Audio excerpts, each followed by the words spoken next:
C'est bon? C'est parfait? Eh bien, bonjour et bienvenue à cette table ronde. Votre présence à cette table ronde montre que vous êtes intéressé par les filières scientifiques et techniques dans le domaine de la chimie, des sciences de la vie et de la nature.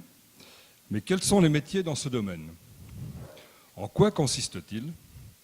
Quels sont ceux susceptibles surtout de vous intéresser?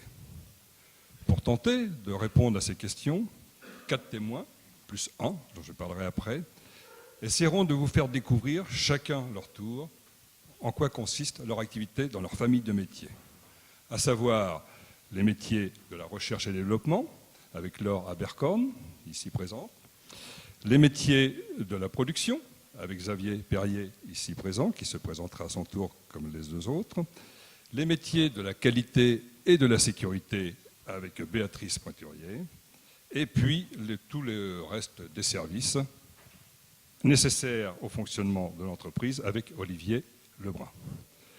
Ces témoignages seront complétés par les apports d'un spécialiste de la formation, en présence de Ludovic de Volder, qui précisera quelles sont les filières de formation pour accéder à ces métiers.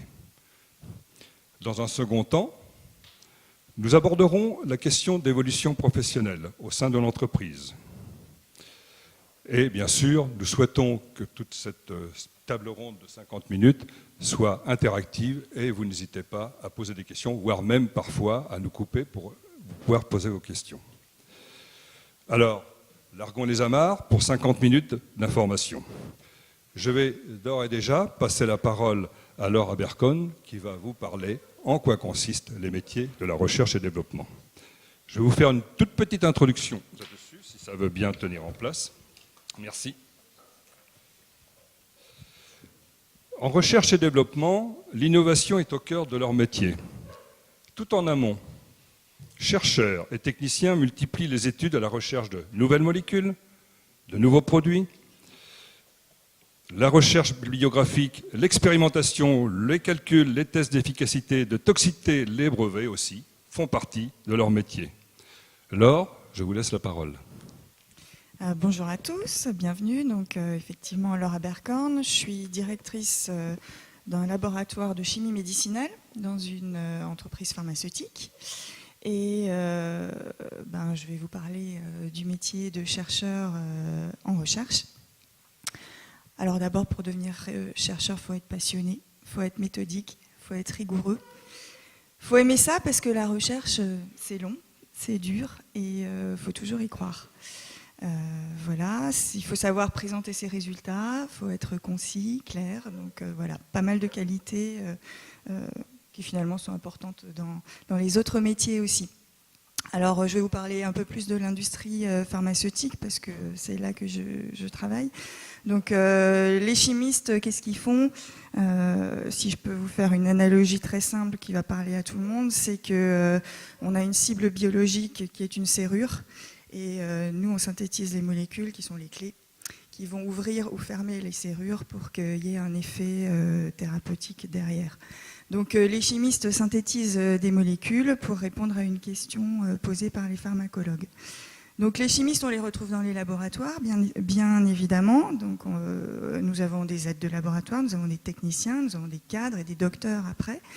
Mais les chimistes, on les retrouve aussi autre part dans l'entreprise de recherche, puisque on va avoir besoin de chimistes au niveau des brevets, comme l'a dit Jean-Claude, au niveau du département hygiène, sécurité et environnement. C'est vrai que le métier de chimiste au niveau de la recherche et dans l'industrie pharmaceutique est vraiment à l'interface de plein de domaines, aussi bien l'analyse que la toxicologie, que les achats, parce qu'il faut qu'on se fournisse également. Et donc, on a la possibilité d'avoir différentes passerelles au sein de l'entreprise en tant que chimiste pour travailler dans différents domaines. Donc, au niveau de la recherche, les chimistes, on en a besoin à tous les niveaux et dans différentes disciplines. Voilà. Merci Laure. Si j'ai bien compris, les chimistes sont partout, quoi, hein. Ils sont partout. Nous allons aborder maintenant les métiers de la production. À l'usine, dans les ateliers, ils réalisent la production des produits issus de près ou de loin de la chimie. cosmétiques, médicaments, peinture, mais aussi en dehors des activités proprement dites des sociétés chimiques, les questions de traitement de surface, la fabrication de composants électroniques. Les nouveaux matériaux font aussi partie de leur métier. S'ajoutent à cela de nombreuses activités d'autocontrôle à chaque étape du processus de fabrication. Xavier Perrier, je vous laisse la parole pour nous parler des métiers de production. Bon, alors les métiers de... Bonjour d'abord. Les métiers de production sont assez vastes, mais on pourrait prendre une image, celle d'un navire par exemple, avec des équipes, avec des machines.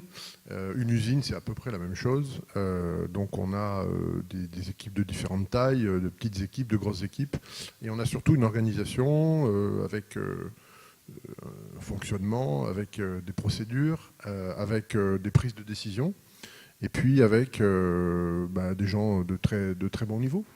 Donc je pense que la différence avec petite différence avec la R&D, c'est qu'on est chargé d'exécuter un programme de production ou de réaliser un objectif et que les choses sont un peu plus normées. En revanche, il y a plus de recours à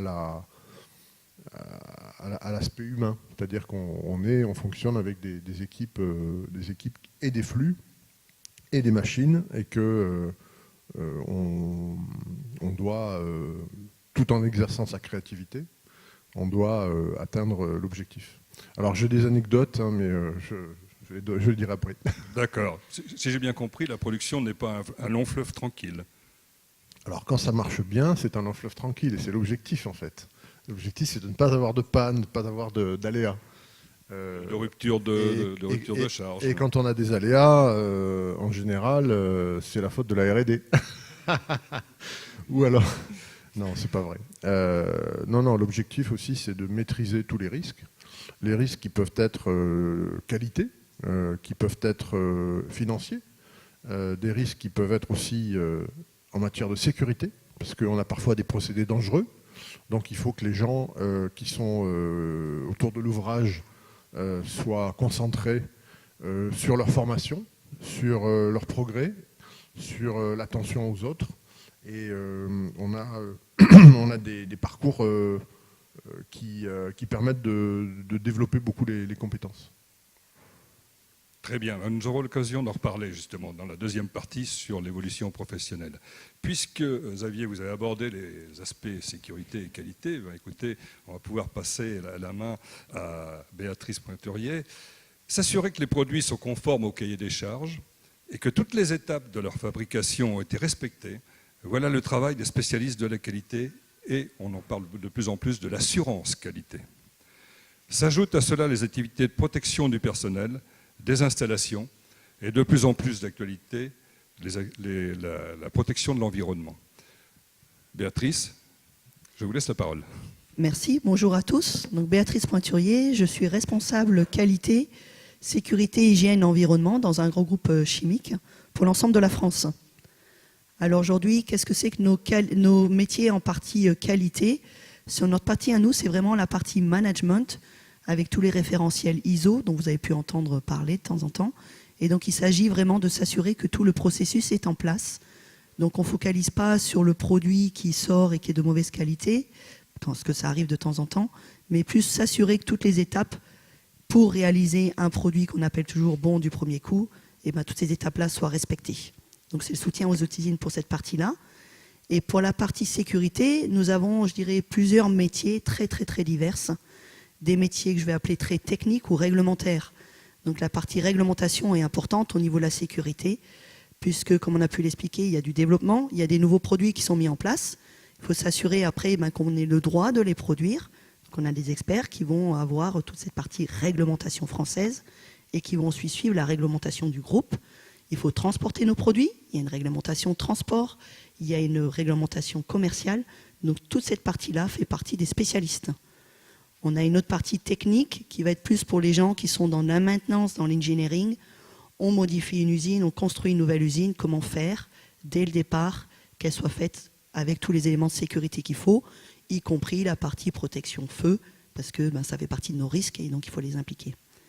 Et après, on a toute une autre partie qui est plus la gestion au quotidien, l'animation, la coordination, qui touche beaucoup de métiers, qui va vraiment du chef d'équipe jusqu'à des ingénieurs. Et donc là, c'est en contact avec tout le monde. Donc aujourd'hui, moi, je suis en contact avec des opérateurs jusqu'au PDG. Donc je touche des publics très, très divers.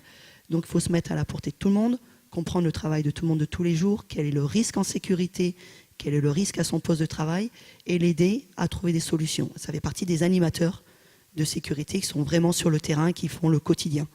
Et forcément, quand on répète un même problème ou qu'on le retrouve à plusieurs endroits, on se concentre tous ensemble et on met des ingénieurs éventuellement pour les aider.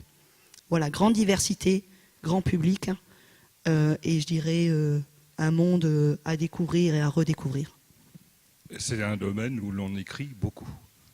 Alors c'est un domaine où on écrit beaucoup, de par la réglementation, on ne va pas se le cacher, mais ça fait partie nécessaire aussi pour ne pas perdre aussi tout notre savoir.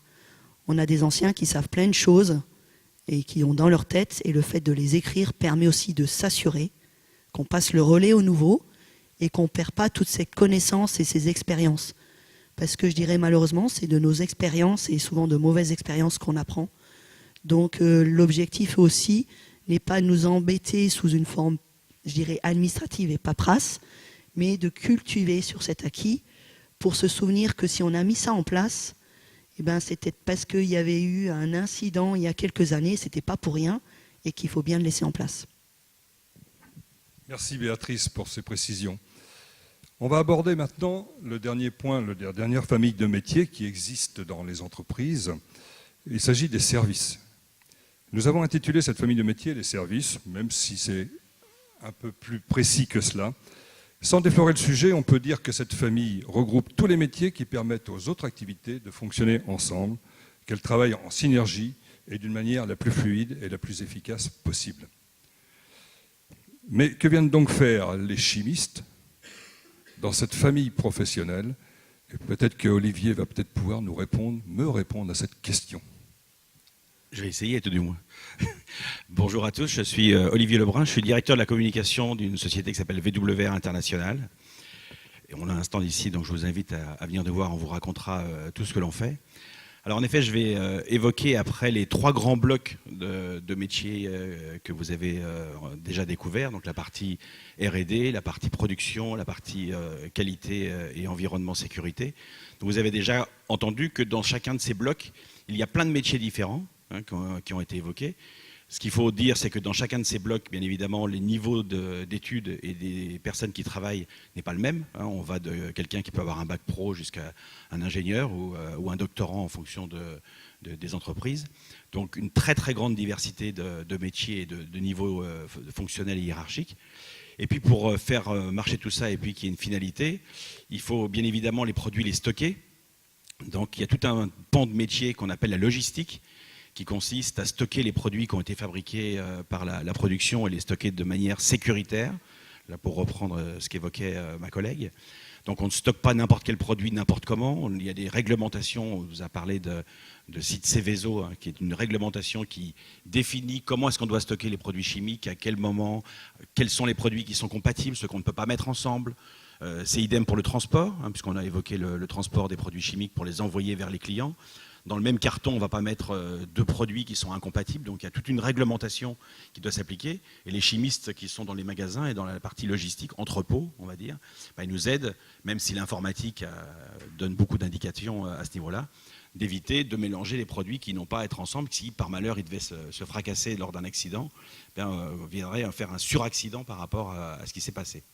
Et puis il y a tout ce qui va concerner également les aspects de gestion des matières premières ou des produits qui sont ce qu'on appelle à double usage, c'est-à-dire qu'ils peuvent rentrer dans la fabrication d'armes de guerre, parce que les produits peuvent être détournés. Donc là aussi, il y a des chimistes qui travaillent dans ces aspects d'approvisionnement et d'achat pour mettre en place de la sécurité.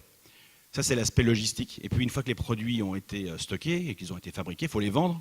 Donc il y a tout encore un pan d'activité sur la partie commerciale, où on va retrouver tout un tas d'acteurs. Alors là, c'est pareil, il y a des gens qui sont dans la vente, il y a plusieurs fonctions, il y a des généralistes, il y a des spécialistes, il y a des gens qui font du support technique, qui renseignent les clients au téléphone, il y a des gens qui font de la vente par téléphone, enfin, il y a plein de métiers dans le monde du commercial. Et pourquoi est-ce que les chimistes ou les scientifiques, de façon un peu plus large, opèrent dans ce type de métier, c'est parce que quand ils vont s'adresser à un chercheur dans un laboratoire, il vaut mieux qu'ils comprennent de quoi ils parlent. Parce que s'ils arrivent et qu'ils n'ont jamais entendu parler d'un produit chimique ou de technique, les chromatographies ou autres, il est évident que c'est un peu compliqué. Donc chez VWR, tous les vendeurs, tous les gens qui sont dans une fonction vente sont tous des scientifiques de formation, ou des chimistes, ou des biochimistes, ou des biologistes, ou des doctorants pour certains, pour toute la partie biotechnologie. Donc là aussi, on a encore tout un pan d'activités, de métiers très différents, avec des niveaux très différents, qui sont des scientifiques de formation, parce que c'est absolument indispensable quand on est dans l'univers des sciences. Donc voilà pourquoi il y a des chimistes et des scientifiques dans le commercial. J'ai compris que je ne pouvais pas postuler chez vous. Non, c'est trop tard. C'est trop tard. Non, c'est pas ça que je pensais d'ailleurs. C'est pas ça que je pensais du tout. N'étant pas chimiste de formation, n'ayant pas cette... Non, il faut être scientifique, au moins scientifique. Pas forcément chimiste, mais scientifique, c'est sûr. D'accord. Bon, c'est cuit alors. C'est cuit. Est-ce que vous avez, arrivé à ce stade, quelques questions déjà à poser à nos 4 témoins là, qui vous ont présenté les familles de métiers, avant d'aborder les aspects de filière de formation? On peut avoir un micro? Je vais vous donner le micro. Je voudrais vous demander, dans le domaine de la production, c'est quoi les différents aléas qu'on peut rencontrer au niveau des problèmes de la production? C'est une question très large.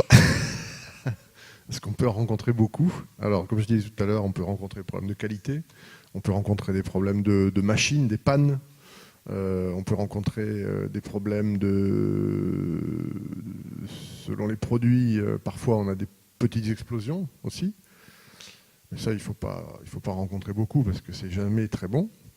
On peut avoir des incendies, et puis on peut avoir aussi des problèmes d'environnement. Moi, je me souviens d'un énorme bac donc un grand parc de bacs qui font 30 mètres de haut avec une fuite en bas du bac au niveau d'une pompe, donc il mettait tout ça sous pression. Il avait fallu faire évacuer la ville, la moitié de la ville, parce qu'on avait enfin pas la moitié de la ville, mais un quartier. On avait une espèce de nuage de soude. Bon, c'est pas très dangereux, sauf quand on est en dessous, évidemment. Donc voilà, on a eu ce type d'incident. Donc il faut faire attention à l'environnement parce qu'on est entouré d'habitations ou d'éléments naturels. Voilà. C'est-à-dire que petit à petit, les habitations vous ont entouré. Oui, alors depuis, c'est souvent ce qui se passe. Alors depuis quelques années, il y a maintenant des règlements qui s'appellent les périmètres de sécurité, périmètres technologiques, qui permettent d'éviter que les habitations s'installent trop près. Et puis on interdit surtout aux nouvelles installations de se mettre trop près ce qu'on appelle des cercles de danger. Oui, il me semblait qu'en production, un des principaux aléas de fabrication, c'était des ruptures d'approvisionnement ou de choses comme ça. Bien sûr. Peut-être qu'Olivier pourra peut-être compléter à travers l'ordonnancement là-dessus. Absolument. Oui, une des problématiques de la production, c'est bien évidemment que les matières premières qui rentrent dans les process. Alors, quand on parle de process de production, c'est le mode d'emploi, parce qu'on utilise un jargon, on parle de processus et autres qui, pour vous, ne sont pas forcément très parlants. On va dire un mode d'emploi pour fabriquer les produits. Bien évidemment, il faut que les matières premières soient approvisionnées en temps et en heure. Et une des causes de rupture d'activité dans la production, c'est bien évidemment quand on arrête parce que la matière première n'est pas arrivée. Donc ça, c'est tout ou elle n'est pas conforme. Ou elle n'est pas conforme. Quand elle arrive, elle est contrôlée, elle n'est pas conforme et donc elle ne peut pas rentrer dans le process de production.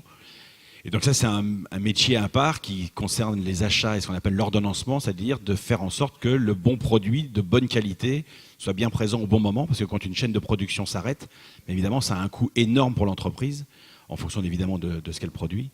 Parce qu'une chaîne qui est à l'arrêt, c'est bien évidemment des personnels qui sont à l'arrêt également, qui ne travaillent pas, et puis les produits qui ne sortent pas, donc on ne peut pas les vendre. Donc il y a aussi ces métiers d'ordonnancement, de faire en sorte que ça arrive dans le bon moment. Alors ce métier d'ordonnancement, on utilise plutôt le terme d'approvisionnement ou de supply chain, c'est un terme assez générique, qui est tout ce qui concerne, comme tu le disais, l'approvisionnement ou même la sortie des produits vers les clients.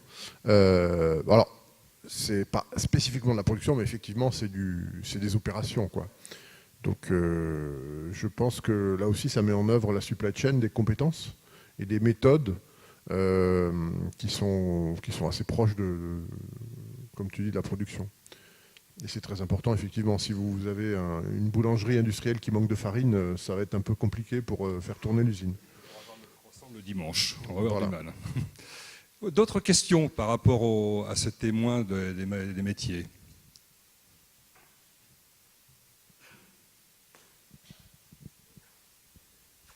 Oui, bonjour. Moi, c'est plus par rapport à tous les débouchés et tout ça de ces métiers. Est-ce que c'est des métiers vraiment qui, j'allais dire, d'avenir, entre guillemets? Est-ce que c'est des métiers qui, dans le futur, il y aura des embauches pour nos enfants, hein, parce que nous, on est là pour ça, en gros aussi, hein, savoir les découvrir et savoir ce qui va se passer dans l'avenir. Mais est-ce que c'est bouché actuellement, entre guillemets, ou c'est, dans votre sens, vraiment une filière d'avenir, comme on dit maintenant, si on peut dire? Est-ce que la chimie, d'une manière générale, est une filière d'avenir? Je pense qu'on pourrait peut-être le poser comme ça, sans dénaturer votre question. Hein. Alors clairement, aujourd'hui, nous, on n'arrive pas à trouver de candidats pour les postes à pourvoir. Donc aujourd'hui, on a des postes et on n'a pas de CV. Donc ça vous montre que oui, il y a des embauches de tout type de métiers. Les métiers sont en train d'évoluer aussi, avec les nouvelles technologies, avec des nouvelles thématiques du type thématique sûreté, etc. Donc il y a des nouveaux métiers qui sont en train de se créer. Mais même sur des métiers classiques, aujourd'hui, concrètement, moi je ne cache pas, aujourd'hui, j'ai 2 postes à pourvoir dans mon équipe, j'ai 3 CV. Donc ça pose aussi question. Donc oui, il y a du travail et il y a de quoi faire. Et il y a du travail pour des chimistes, mais dans une industrie chimique, il y a toute une partie commerciale, RH, comptabilité. Donc il y a tous ces métiers-là qui sont aussi présents.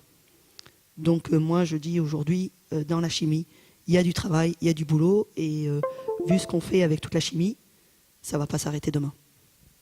Je vais peut-être donner la parole à Ludovic qui va nous apporter quelques précisions. Donc Ludovic de Volder, qui est directeur général de la FI 24 et qui, par la suite, tu pourras parler des filières de formation, Ludovic.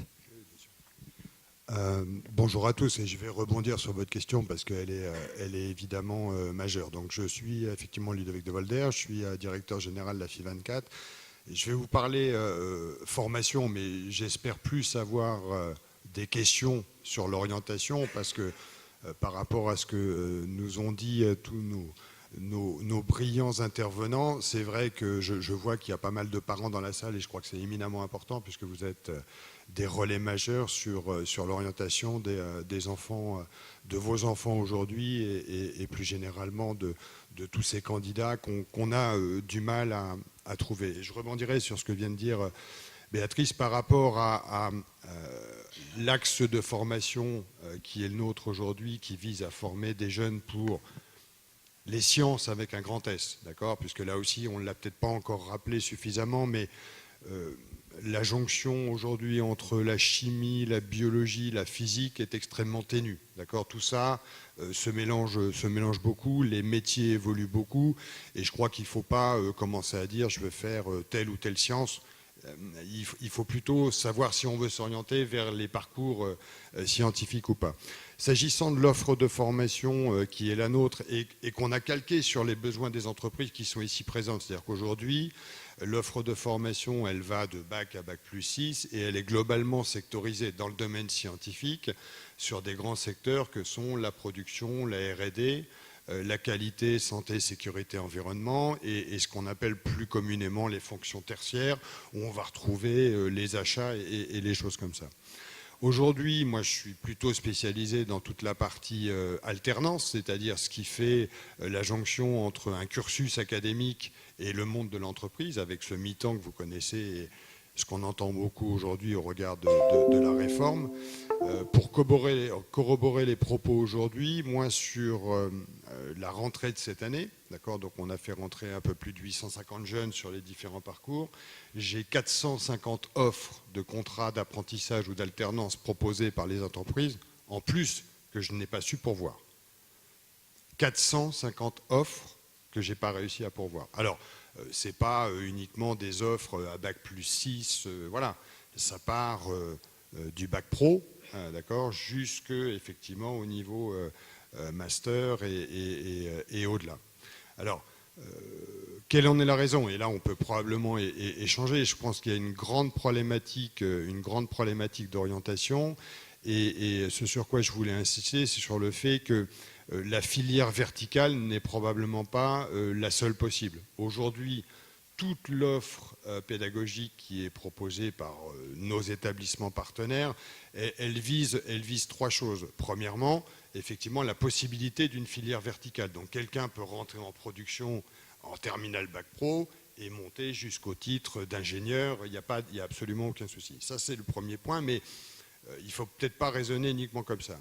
La deuxième possibilité, c'est de faire une année de formation, bac plus 1, bac plus 2, et se dire dans une des filières, donc par exemple la R&D, et imaginer la possibilité, parce qu'elle existe, de changer de filière à un niveau bac plus 3.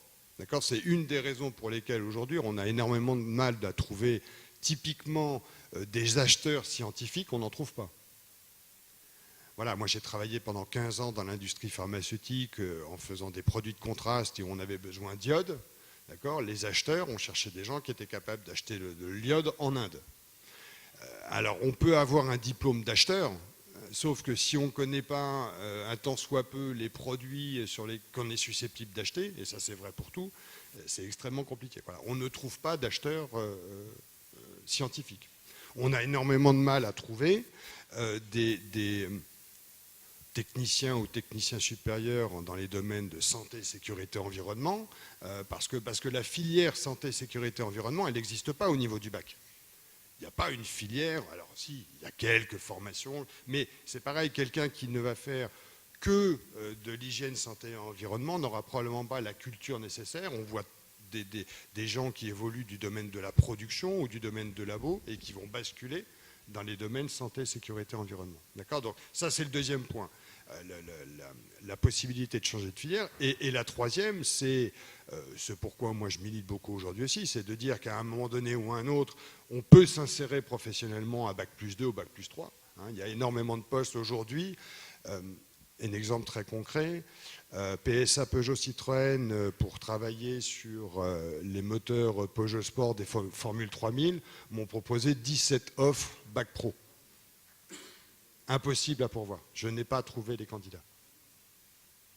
Voilà, donc il y a cette troisième jonction aussi qui est de dire, c'est pour ça que je parle de science, mais je ne savais pas qu'avec de la chimie, je pouvais rentrer chez PSA Peugeot Citroën.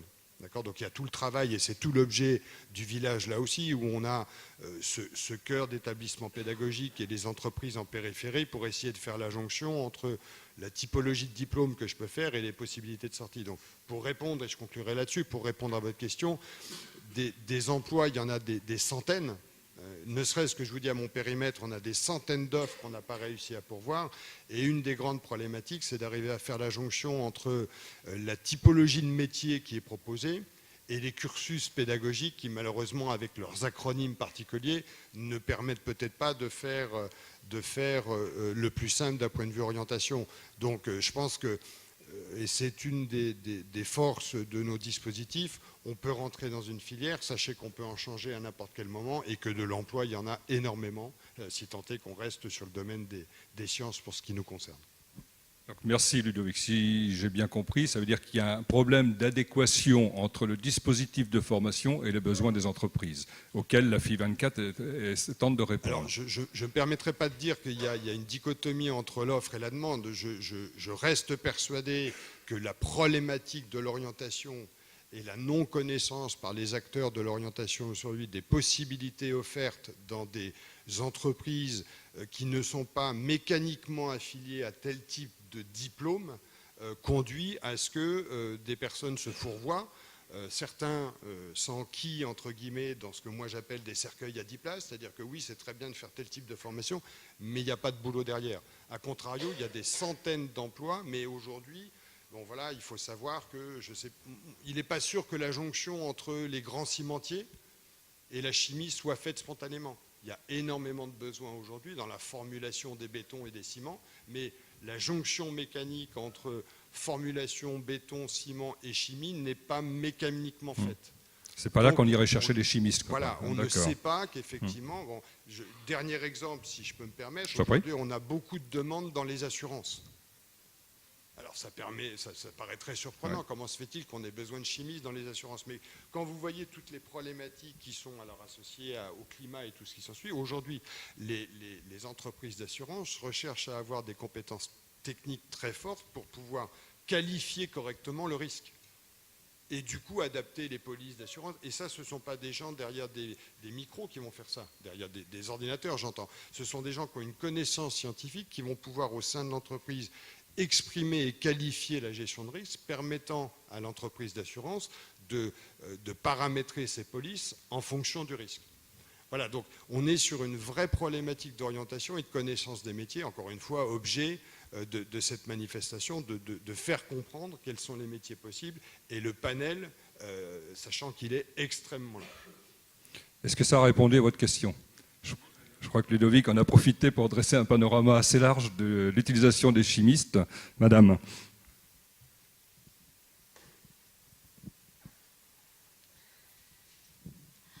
Bonjour. Par rapport à ce que vous disiez, que vous ne trouviez pas de candidats pour des postes, est-ce qu'il y a un site internet où il y a ces fameux postes et en mettant qu'on puisse voir à peu près quelles sont les études ou quel diplôme il y a besoin pour ces postes-là pour se donner une idée? C'est une excellente question et je milite depuis des années pour... voilà, on va peut-être y arriver et la réforme nous épaule aujourd'hui. Il s'agit de la réforme sur l'apprentissage, dont parle Ludovic. J'en parlerai pas globalement, mais pour répondre très clairement à votre question, si vous allez sur le site de la FI24, je ne cherche pas à faire de la pub pour mon organisation, c'est pas l'objet, mais depuis 10 ans maintenant, on a effectivement conçu notre plateforme comme une plateforme de mise en relation de l'offre et de la demande. D'accord ? C'est-à-dire qu'aujourd'hui, si vous allez sur le site, vous allez trouver un contrat d'apprentissage, un contrat d'alternance, donc une mission en entreprise, typiquement PSA, Peugeot Citroën, qui veut travailler. Alors, on ne va peut-être pas mettre le nom de l'entreprise, mais peu importe, on va décrire la mission de façon la plus précise possible, travailler sur les moteurs des Formules 3000, et à l'issue de ce descriptif de mission, on va lister les formations qui sont associées à cette mission. Sous-entendu, c'est parce qu'on a fait, nous, notre travail d'adéquation entre l'offre et la demande, qu'en rentrant dans ce parcours académique, d'accord, avec cette modalité alternance, cette mission est particulièrement adaptée. D'accord ? Et c'est un travail que j'ai mené politiquement depuis plusieurs années là, et le MEDEF, pour ne pas le citer, mais il s'avère que c'est lui qui a pris en place ce dispositif-là, est en train de porter cette logique-là au niveau national, de telle sorte à ce que l'offre et la demande ne soient pas dissociées. Il faut aujourd'hui, en termes d'orientation, ça correspond exactement à ce que je disais, pouvoir proposer aux différents candidats un binôme, un couple mission-formation. Pour faire telle mission, il faut faire telle formation, et si vous faites telle formation, voilà les missions qui vous seront accessibles. Voilà, pour essayer d'apporter notre contribution à la notion d'orientation, puisqu'autrement, on a une forte propension à rester dans des logiques de filière et ne pas se rendre compte qu'il y a des métiers qui sont extrêmement riches à tous les niveaux, que ce soit intellectuel ou financier, et qu'on n'arrive pas à pourvoir avec ce déséquilibre entre l'offre et la demande. Mais il faut que ça passe par des plateformes, vous avez raison, qui rendent lisibles ces couples mission-formation. Absolument. Pardon ? Alors, le nom de la plateforme aujourd'hui, je ne peux pas en parler parce qu'il va y avoir une communication politique. Le site AFI24 en tant que tel, c'est cette plateforme-là. Derrière, il y a un outil qui s'appelle Focalise, simplement qui veut dire formation et offre de contrat d'apprentissage en ligne. Voilà, ce binôme permettant mais c'est un objectif qu'on a au niveau orientation, de proposer systématiquement des couples mission-formation. Alors, c'est vrai dans le domaine de l'apprentissage, mais ça doit être vrai aussi dans le domaine de l'emploi. C'est-à-dire qu'aujourd'hui, les entreprises ont des besoins de compétences. Elles recherchent des candidats avec des prérequis à qui il faudrait peut-être faire une formation particulière pour acquérir totalement les compétences souhaitées. Mais c'est tout l'objet de cette grande réforme de la formation. On tend beaucoup vers ça. Avant d'aborder la deuxième partie de notre table ronde, qui va en parler de l'évolution au sein de l'entreprise, est-ce qu'il y a encore une ou deux questions concernant ce que l'on vient de voir tout de suite ?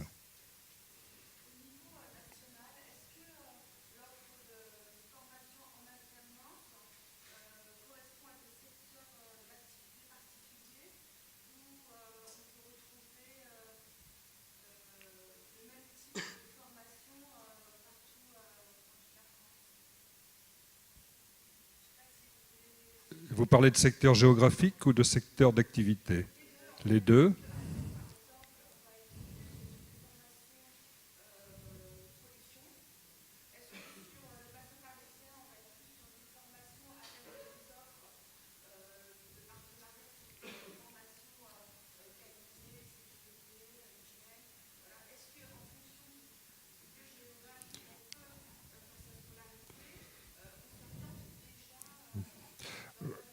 Alors, je vais laisser Ludovic répondre, mais je pense que là-dessus, il y a forcément, puisqu'il a parlé d'adaptation de l'offre et de la demande, on sait que la région parisienne, d'une manière générale, est plutôt axée sur le tertiaire, je parle sous ton contrôle, hein, et peut-être le Lyon, comme on connaît bien la région lyonnaise, pour ses activités, notamment dans le domaine de l'industrie chimique, est peut-être plus axée sur les côtés un peu plus liés à l'entreprise de production. Je sais pas, Alors, Ludovic. oui, ce que tu dis, Jean-Claude, est juste à la marge près que la corrélation entre l'offre et la demande est pas toujours aussi simple. Parce que même si effectivement l'outil de production, on ne va pas le trouver à côté de la Tour Eiffel, on peut comprendre qu'en Ile-de-France, on a plutôt des sièges sociaux et on va peut-être plus trouver des filières tertiaires. Pas forcément. On a beaucoup aussi de centres R&D en Ile-de-France. Donc, tous les métiers de la R&D, on va les retrouver. Tous les métiers de la qualité, on va les retrouver ici. Et je vais prendre l'inverse. Dans des zones très production, et ce n'est pas Béatrice qui va me contredire, on va forcément avoir besoin aussi, par rapport à l'outil de production, tous les thèmes de santé, sécurité, environnement. La grande problématique par rapport à ça, c'est par rapport à une offre de formation, est-ce que les plateaux techniques qui sont nécessaires pour acquérir aussi les connaissances et les compétences sur ces dites formations sont disponibles géographiquement parlant? Vous voyez ce que je veux dire? C'est pas forcément simple. Quand on fait de la formation en production, il faut forcément avoir accès à des demi-grands ou à des quarts de grands qui permettent de manipuler sur des outils de production. Sauf que voilà, des établissements qui disposent de ces plateaux techniques-là, on ne peut pas en mettre dans toutes les régions, on ne peut pas en mettre à côté de tous les centres de production.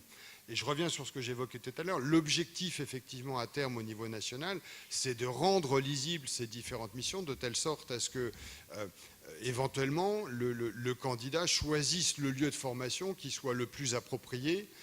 Mais je ne suis pas certain qu'on puisse dire aujourd'hui qu'il y ait des bassins qui soient totalement dédiés à tel type de secteur d'activité. La jonction est très difficile. Eh bien, ça va me permettre de faire la liaison avec Olivier en ce qui concerne l'évolution professionnelle tout au long de la vie, puisque, à la limite, à travers ce que tu viens de répondre, Ludovic, on va parler un peu mobilité. Il faut savoir bouger. Alors, on entend régulièrement parler autour de nous, dans les médias, des idées fortes du type « tout se joue avant 5 ans », à l'entrée en 6e, en terminale. Mais aussi, les croyances sont d'imaginer que l'on fera toute sa vie le même métier et qu'il est très important de bien choisir sa voie. Alors, vrai ou faux? Je vais passer la parole à Olivier Lebrun, qui est directeur communication. Mais que vient faire un directeur de communication dans une table ronde sur les métiers de la chimie? Alors, le directeur de la communication, c'est ma fonction aujourd'hui. Sans raconter ma vie, parce que vous allez finir par la connaître, mes collègues autour de moi. Je suis scientifique de formation, je suis biologiste.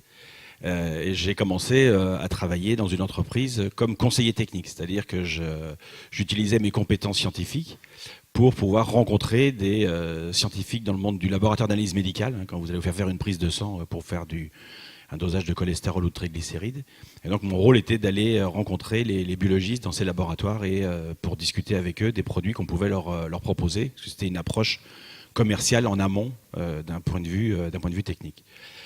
J'ai fait mes formations universitaires d'un point de vue scientifique parce que je ne voulais pas faire de labo. Donc ça, c'est une particularité, mais on est tous différents. J'ai fait beaucoup de labo quand j'étais étudiant, mais je voulais ne pas en faire dans ma vie professionnelle. Je voulais passer du côté marketing. Mais j'avais bien compris que le monde scientifique, il utilise beaucoup de jargon. Vous avez pu vous rendre compte qu'on utilise aussi, nous, des termes. On essaye ce matin de faire attention, mais on utilise des termes un peu particuliers. Et donc j'avais bien compris qu'il fallait que j'ai le même discours que les interlocuteurs que j'aurai en face de moi. Et donc c'est pour ça que j'ai fait une formation scientifique, mais pour ne pas faire de science au sens propre de recherche, par exemple, ou de production, dans mon activité professionnelle. Et puis dans cette entreprise, tous les 3-4 ans à peu près, j'ai changé de métier. Donc j'ai eu cette chance d'être dans un groupe industriel international qui était suffisamment grand pour donner l'opportunité, parce qu'il se développait bien, de changer de métier. Donc tous les 3-4 ans, j'ai changé de métier. J'ai commencé à faire du marketing.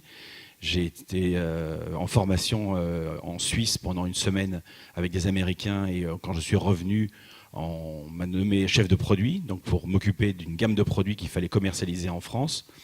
Et puis dans toute la partie marketing, je suis devenu chef de groupe, j'ai encadré d'autres chefs de produits, puis directeur marketing. Puis j'ai commencé à faire de la communication, parce que le marketing, c'est la phase avant la vente. C'est de faire en sorte que les produits qu'on va proposer à nos clients soient mis en valeur, qu'on puisse bien déterminer les produits qu'on commercialise, quels sont les avantages et les bénéfices qu'on va pouvoir proposer aux clients par rapport à l'utilisation qu'il va en faire. Donc c'est la partie amont de la vente, la partie marketing. Et pour faire ça, on fait de la communication. Alors la communication, la partie visible que vous connaissez, c'est la publicité. C'est faire connaître qu'un produit existe, à quoi il sert et qu'est-ce qu'on va pouvoir en faire. Donc, ce qui s'appelle dans le monde industriel plutôt de la communication. Donc j'ai fait de la communication, et puis ensuite j'ai travaillé sur des projets informatiques, toujours dans la même société. J'ai changé à un moment, parce que l'activité dans laquelle je travaillais s'est arrêtée. Donc j'ai basculé dans une partie qui était la chimie, mais non médicale. Donc la partie chimie de laboratoire au sens tel qu'on l'utilise ici, au sens du village de la chimie. Et puis j'ai, à ce moment-là, travaillé sur la mise en place de systèmes d'information pour aider la direction de l'entreprise à prendre des décisions, ce qu'on appelle les systèmes décisionnels. Donc pour ça, on utilisait des données, les informations sur les clients, sur les produits, sur les fournisseurs. Et donc je me suis mis à faire pendant 6 ans des projets informatiques. Donc on a mis en place des gros systèmes informatiques dans les sociétés qu'on avait achetées, qu'on fusionnait, qu'on regroupait. Donc j'ai fait partie de l'équipe projet informatique pendant 6 ans. Donc là aussi, c'était important, parce que les produits, quand on fait de la mise en place de systèmes d'information, il y a des réglementations, comme l'évoquait Béatrice, les problématiques de produits, de savoir quels sont ceux qui sont compatibles les uns avec les autres. Donc il y a tout un tas d'approches informatiques qui ont été mises en place. Et puis je suis revenu après du côté communication, sur une partie de la communication qu'on appelle la communication corporate, c'est-à-dire s'occuper de la marque de l'entreprise, la faire connaître, bien la travailler d'un point de vue de ce qu'on appelle la notoriété. Et ça, j'ai fait ça au niveau européen, parce que j'étais responsable de toute la communication pour tous les 17 pays européens. Donc à ce moment-là, j'ai beaucoup parlé anglais. Donc comme je l'évoquais hier dans la même table ronde, quelque chose qui est important, c'est de parler anglais, de ne pas avoir peur, parce que vous allez rencontrer beaucoup de communications et de publications qui sont en anglais. Mais pour faire aussi le parallèle avec Béatrice, qui parlait que quand on fait de la qualité, on écrit beaucoup. C'est bien d'écrire anglais, mais c'est quand même pas mal de bien commencer par écrire français et le parler comme il faut. Parce que vous allez vous rendre compte que quand vous allez sortir de l'école avec un diplôme, que ce soit un bac pro, un DUT, un BTS ou une licence ou un master, vous allez avoir entre les mains un permis de conduire, qui va pour l'employeur définir le niveau de compétence et la façon dont vous savez utiliser votre véhicule. Donc on va prendre une analogie, vous savez conduire une Clio ou vous savez conduire une Ferrari. Donc les caractéristiques de la conduite ne sont pas les mêmes, mais vous n'avez en fait entre les mains qu'un permis de conduire, et c'est vous qui ferez la différence. La différence, c'est quand vous êtes un employeur, vous avez 15 candidats qui sont en face de vous, qui ont chacun leur master ou leur diplôme d'ingénieur, et la différence pour choisir le bon, ça va être vous. La différence, c'est vous qui allez la faire. Et la différence va commencer par la partie de la rédaction de votre CV, de votre lettre de motivation, si elles sont bourrées de fautes d'orthographe, et ce n'est pas Ludovic qui va me contredire à ce niveau-là, mais évidemment, vous allez perdre des chances par rapport à quelqu'un qui va écrire comme il faut. Donc, déjà, bien écrire et parler le français, c'est quand même un point important. Donc, juste pour dire que on change de métier, on peut changer de métier dans l'entreprise, c'est vrai, je pense, pour mes collègues ici autour de moi, et on peut changer soit de façon différente de métier dans la même entreprise, soit de façon verticale dans la même filière. Dans les métiers de la qualité, il y a de la qualité, il y a des affaires réglementaires, il y a de l'hygiène, il y a plein de choses différentes. Et puis on peut changer dans la même entreprise si elle est suffisamment grande de branches, ou puis sinon, bien évidemment, on change d'entreprise, ça c'est évident. Mais le changement est important et vous allez le vivre bien plus que chacun d'entre nous, certainement autour de la table ici. Est-ce que, Olivier, j'ai une question qui me vient à l'esprit, parce que compte tenu de tous les types de métiers que tu as fait, est-ce que tu as eu des formations, des stages pour t'aider un peu à te repositionner l'entreprise? C'est-à-dire, comment ça se passe dans l'entreprise? Oui. Alors ça, évidemment, on ne passe pas forcément du monde scientifique au monde du marketing sans avoir de formation. Donc l'entreprise vous accompagne. La plupart des entreprises accompagnent leurs collaborateurs. C'est de façon inscrit dans le cadre de la loi. Donc vous avez des formations que l'entreprise vous paye. Ça fait partie du cursus normal. Et puis, bien évidemment, la formation, c'est pas uniquement de dire j'attends que mon employeur me paye un stage de formation. C'est aussi d'aller chercher par soi-même, de lire beaucoup de bouquins, d'aller voir. Alors maintenant, vous avez la chance avec Internet, c'est qu'on a accès à tout. On n'a pas besoin d'aller se déplacer comme moi qui suis bac plus 40. À l'époque, il fallait aller dans une bibliothèque. Maintenant, on a tout sous la main sur son smartphone. Donc la formation, elle existe tout au long de la vie, en fonction bien évidemment du métier et de la fonction que vous allez occuper, mais ce n'est pas quelque chose qui doit être uniquement comme un oiseau iant qui attend la béquille de ses parents. Il faut aussi être proactif et aller chercher vous-même à vous former. Il y a bien de choses qui existent, il y a les MOOC, Ludovic ne me démentira pas à ce niveau-là. Il y a plein de choses maintenant sur Internet qui permettent de faire des formations et d'être proactif, parce que le changement et votre avenir, c'est vous qui allez le construire. Ce n'est pas votre employeur et ce n'est pas vos parents. C'est vous qui devez vous prendre en main et qui devez, là aussi, être curieux et aller à la recherche de l'information. Donc, ce n'est pas terminé à la fin des études. On continue après, tout au long de la vie, à essayer de se repositionner, à essayer de se former, à essayer d'apprendre. Et Dieu sait si on a pu voir, nous, au niveau de notre génération, l'évolution très, très, très rapide de l'informatique fait que, finalement, on est obligé de se former continuellement en permanence. Et ça sera aussi votre cas. Je voudrais peut-être passer la parole aux autres témoins pour nous parler un peu de votre parcours professionnel très rapidement, parce que je vois qu'il ne nous reste plus que 5 minutes, 31 secondes, 30 secondes, 29 secondes. Ça va être dur. Ça va être dur. En quelques mots, je peux que appuyer sur tout ce qui vient d'être dit aujourd'hui. Effectivement, au sein de l'entreprise, il y a possibilité d'évoluer verticalement, mais de plus en plus transversalement. Et le chimiste qui commence au laboratoire et qui finit au laboratoire commence à devenir l'espèce rare. Au bout de 5-6 ans, la mobilité interne au sein de l'entreprise est vraiment de plus en plus encouragée. On propose aux collaborateurs, on les développe, on les fait monter en compétences sur d'autres disciplines à travers la formation. Et nous, de plus en plus, on a des chimistes, des techniciens chimistes qui passent dans les domaines de biotechnologie, de criblage, de modélisation moléculaire. Il y a vraiment beaucoup de passerelles maintenant qui existent et c'est à chacun de se prendre en main pour se positionner dans son parcours professionnel.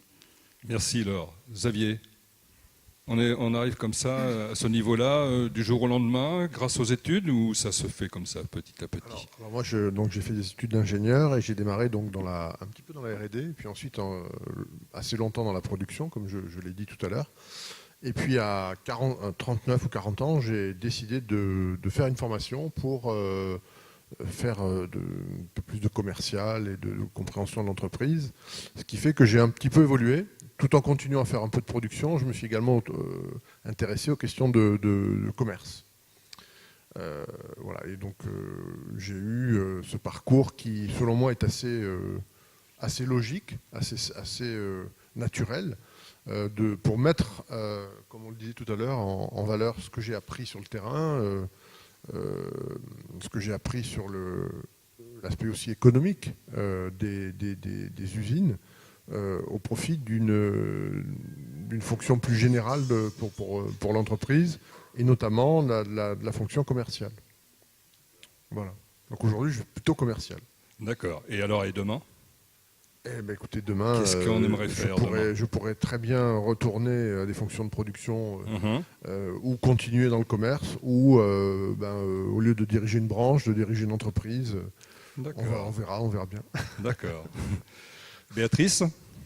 Alors moi, je suis de formation ingénieur chimiste, option génie chimique. J'ai commencé à faire du développement. Donc il s'agissait de mettre au point des produits à un niveau pilote et après de faire le transfert en production, avec ce désir dès le départ de faire de la production. Et l'entreprise m'a envoyé 4 mois en Suède en me disant: tu vas être chef d'équipe pendant 4 mois pour le démarrage d'une nouvelle unité. Tu travailles 6 jours sur 7 et en avant. Et c'est ça aussi qui, quand je suis revenue, a permis qu'on m'a proposé le poste de responsable production. Donc il faut aussi attraper ces opportunités-là. Et donc j'ai fait 15 ans de production sur 3 sites et différentes entreprises. Donc j'ai une bonne expérience de la production, 24 heures sur 24, 365 jours. Et puis au bout de 15 ans, avec des astreintes, etc., on a aussi envie de se poser. Et on fait autre chose en mettant ce qu'on a appris au service toujours de la production, en faisant de l'amélioration continue. Donc résolution des problèmes de la vie quotidienne, animation, formation de groupes de travail avec les opérateurs. Et depuis 7 mois, la partie sécurité. Donc toujours en lien avec la production. Donc on m'aurait dit il y a 25 ans que j'allais faire la sécurité, j'aurais dit non, surtout pas. Et aujourd'hui, c'est ce que je fais et c'est aussi ce que j'aime parce que c'est le contact avec les usines. Donc des métiers très divers en gardant quand même le cœur central qui est ce que j'aime, ma passion, qui est la partie contact avec les usines. Merci Béatrice. On va reprendre peut-être une ou deux questions de la salle. Pendant ce temps-là, je vous demande de réfléchir à un petit conseil que vous donnerez aux étudiants avant de partir. Question ?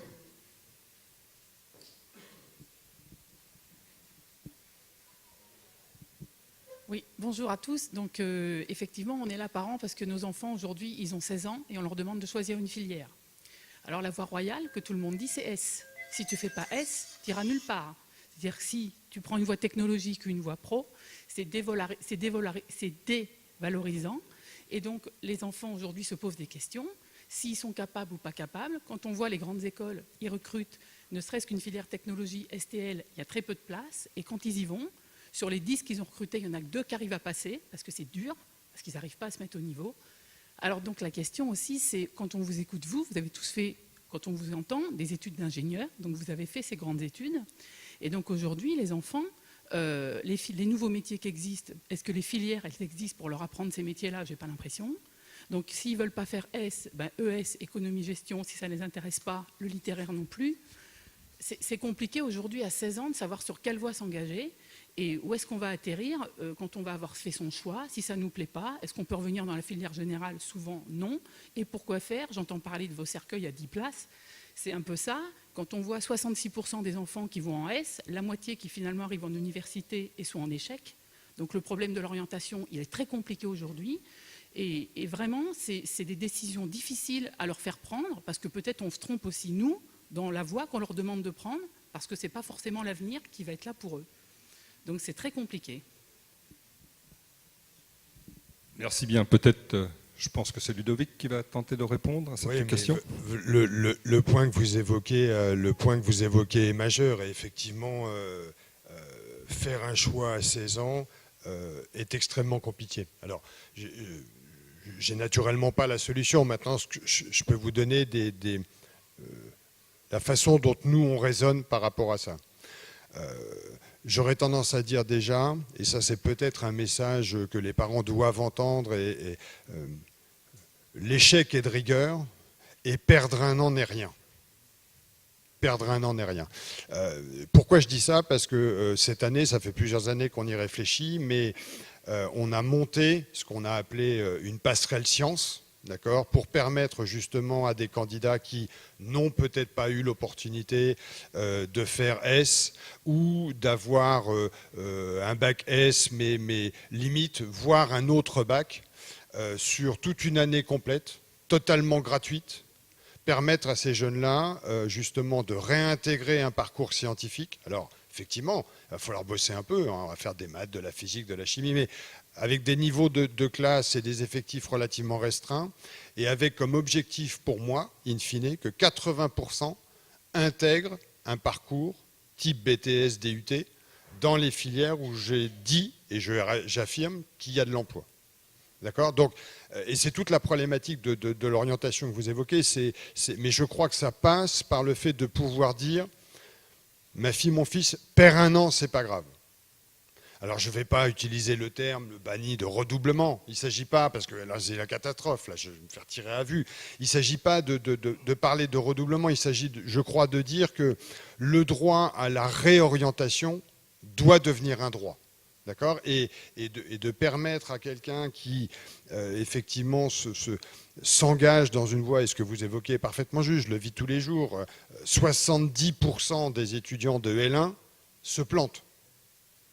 Bon, maintenant, on ne va pas rentrer dans un débat politique. Quand on a pris la décision de dire 85% d'une classe d'âge au bac et que les prérequis d'entrée en université restent les mêmes, il est clair qu'entre les deux, il y a un gouffre. Donc, à notre niveau, ce gouffre, on tente de le compenser, mais il faut accepter qu'il faille refaire une année, d'accord ? Mais l'engagement que nous, on prend par rapport à ça, c'est de dire, vous vous êtes peut-être fourvoyé ou vous n'avez peut-être pas choisi la voie qui vous paraissait la plus pertinente.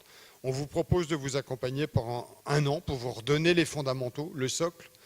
Par contre, derrière, on est sûr que... Si je rajoute à ça le fait qu'on a aussi de la possibilité, et elle est de plus en plus vraie aujourd'hui, d'avoir non pas des parcours verticaux, mais des parcours horizontaux, la possibilité d'intégrer des voies où l'emploi est présent est de plus en plus importante. C'est parfaitement clair. Mais je conviens avec vous qu'un choix à 16 ans, il est quasiment infaisable.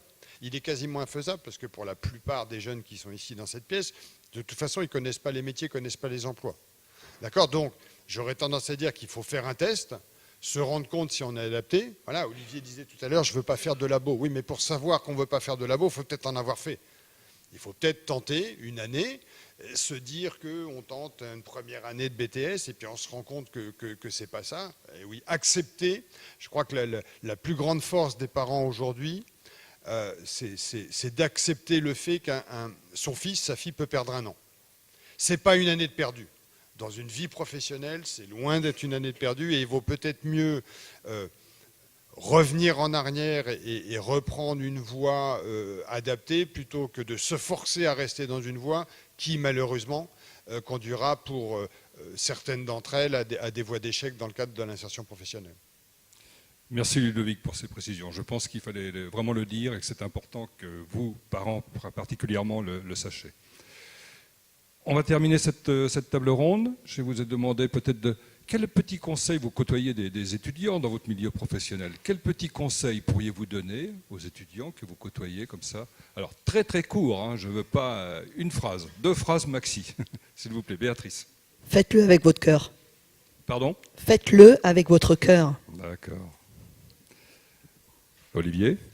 Osez et ayez envie de faire des choses, et ça c'est le plus important. Mais il faut que vous ayez la capacité à oser. J'allais dire la même chose. Quand on aime ce qu'on fait, on y arrive. Et si j'avais écouté les conseillers d'orientation et les profs, je ne serais pas là où je suis aujourd'hui. Certains types d'enseignements conviennent à certains, d'autres préfèrent la technologie ou la voie universitaire. Mais si vous avez envie de faire un métier en particulier, donnez-vous les moyens de le faire. Xavier?